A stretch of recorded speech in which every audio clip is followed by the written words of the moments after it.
What is meditation to you? To me, we're human beings, and as human beings, we're playing a role. So it's very much like an actor. If an actor got selected to do the part in a film, but the actor, after so many years of playing the role, actually forgot who they were before they became the actor. And they're then stuck in this role, believing that they are the person whose role they're playing. And being a human being is very similar to that. We come down to the physical realm to have a human experience. We're not human beings.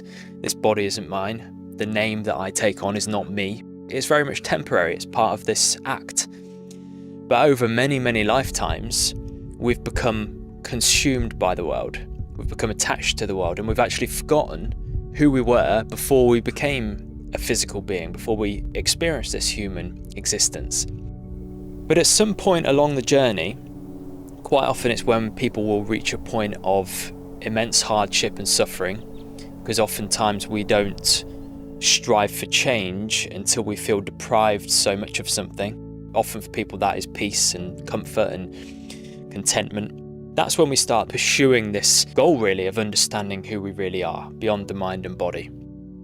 That needs a process or a vehicle or a tool, and meditation is that tool. Or a tool. It's not the only tool. You can pray, you can do mantra, you can devote yourself to the divine. There's many, many different ways. But meditation is a tool to help you close that gap of, I don't know who I am, and I want to forget for a period of time who I think I am, and delve deeper into the abyss and start to experientially understand who I am. And so meditation is really a vehicle where we begin to let go of who we think we are for some time. Typically, when you sit down in meditation, you will have thoughts that come up, and all of the thoughts are associated with who you are at the moment. So it may be commentary from who you think you are at the moment. It could be thoughts related to your life. It could be thoughts related to work, family, all sorts of nonsense, memories that come up. It could be emotions, feelings. All of these things are tied to the separate self. They're tied to the individual, but you're not the individual, you're not the human. And that's an important distinction to make with yourself, because then it's easier for you to understand why we have to let these things go in meditation. Like, what's the point in sitting down, being still, and focusing our mind, for example, on the breath? What is the point in that? How does that help me spiritually? Well, it first off enables you to begin to forget the body, because you're not the body. So when you get to a certain state in meditation, you're being shown experientially that you're not the body. And it doesn't mean that you need to have an OBE, an out-of-body experience, but it begins to direct your awareness inward rather than outward. Outward into the world of illusion is going to keep you engaged in life. So we have to an extent, retract our senses. So the senses are always directed outward into the world. So in meditation, we do the opposite. We close our eyes. We keep the body still. We don't become consumed by the thinking, because all of the thinking generally is associated with the world. And we observe the breath. But the breath is just a neutral nothingness, really. It gives the mind somewhere to sit that isn't on anything that it can create some kind of activity from. And in doing that, what you'll find is your consciousness will begin to expand. And many of us, when we take to meditation, we think we're the ones that are meditating.